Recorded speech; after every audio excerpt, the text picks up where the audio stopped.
ভাবি আসতে আছে ফান খায় আর হাসে, আমাকে কি খাইছিল তাই তাই আমাকে ক্যাডা রান্না করেন হেতি, মানে বাবির জালের কথা। তো কি তৈছে কয় কইতে আছে বাবি হনেন হারাটা জীবন কাজ্জা করে আমরা লোকে ফাললাম না, এইবার একটু আসেন তলে তলে আপোষ করি।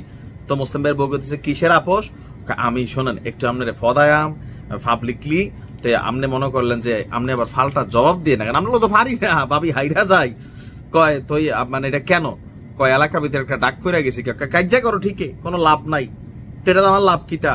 কৌফুর দিয়ে আপনারা যখন কয় মানুষ চুপচাপ থাকবেন, এই যে আগে ফাউটাও দইরা মাপটাপ চাইলেছি, ফান সুবাড়ি কত কিছু দিয়া গেছে, তো ভাবি এটা মানসিক তৃপ্তি পাইছে আর কি, আচ্ছা দিলাম দুই একবার আর কি।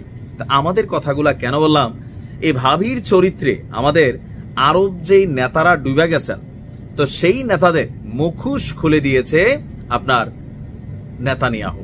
এখন কিভাবে খুলে গিয়েছে আপনি দেখেন, নেতানিয়াহু গতকালকে জাতিসংঘে একটা ভাষণ ছিল, এবং একটা মজার বিষয় হচ্ছে আমি ধন্যবাদ দেই অমুসলিম রাষ্ট্রগুলোকে, যে নেতানিয়াহুর ভাষণ যখন জাতিসংঘে প্রচারিত হবে ঠিক তখনই আপনার সবাই বের হয়ে গেছেন। কিছু ছিল নেতানিয়াহুর পক্ষের লোক ছিল বা ইসরায়েলকে যারা সাপোর্ট করে, বাট সেখানকার 70% ডেলিগেট যারা আছেন সারা পৃথিবী থেকে আসছেন, তারা নেতানিয়াহুর বক্তব্য থেকে না শুনেই বের হয়ে গেছে। তারই বক্তব্য আবার গাজাতে প্রচার করা হয়েছে। আবার দেখেন কি প্রচার করা হয়েছে, যে এখানে এই মুহূর্তে ফিলিস্তিনের স্বাধীনতা ইস্যুতে আরব রাষ্ট্রগুলো সহ অনেক পশ্চিমা রাষ্ট্র যারা প্রকাশ্যে ইসরায়েলের সমালোচনা করছে, ঠিক তারাই আবার তলে তলে ফোন দিয়া পার্সোনালি বলতেছে যে দেখেন যা করতেছেন ভালোই করতেছেন ভাই, তো প্রকাশ্যে কেন সমালোচনা করে?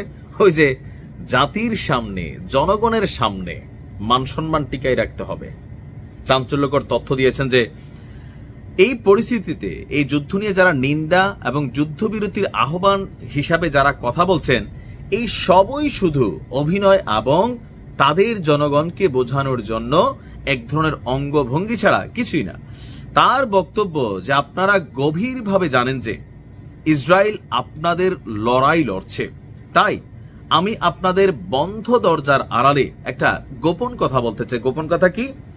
যারা প্রকাশ্যে আমাদের নিন্দা করেন তাদের অনেক নেতাই ব্যক্তিগতভাবে আমাদেরকে ফোন দিয়ে ধন্যবাদও জানান। তারা আমাকে বলেন যে ইসরায়েলের দুর্দান্ত গোয়েন্দা পরিষেবাগুলো কতটা মূল্য দেয়। এই সংস্থাগুলো বারবার তাদের রাজধানীতে সন্ত্রাসী হামলা প্রতিরোধ করছে, অসংখ্য জীবন বাঁচিয়েছে। আর তার বক্তব্য হচ্ছে যে এই মুহূর্তে তো এরা কারা বলতেছে, এখানে অনেকে আছে আরব অনারব, অনেকেরই তিনি ইশারা ইঙ্গিত দিয়েছেন। এমনকি এই কথাটা ইসরায়েলের প্রধানমন্ত্রীর আমার বিশ্বাস হয়। কেন বিশ্বাস হয় বললাম না, যেখানে আপনার আইনেরও তো বিভিন্ন ধারা আছে, ধমকেরও বিভিন্ন ধারা আছে। তো এই যে সর্বশেষ কাতারে যে অভিযান চালালো ইসরায়েল, মানে কি বলা হয় যে বীরদের বিরুদ্ধে, তো সেই অভিযানের পর কাতার এই যে পুরা দেশের মানে পুরা আরব রাষ্ট্রগুলোকে নিয়ে বসলো, সুররা খাইলো, গাওয়া খাইলো, তারপর ফাইনালি কি করলো, নিন্দা জানাইলো। এরপরে কি করলো, আন্তর্জাতিক অপরাধ আদালতে যাবে। আমেরিকার প্রেসিডেন্ট ডোনাল্ড ট্রাম্প আন্তর্জাতিক অপরাধ আদালতটা বন্ধই করে দিতে চায়। বুঝতে পারছেন? এই জাতিসংঘের ভাষণে বইলে আসছে।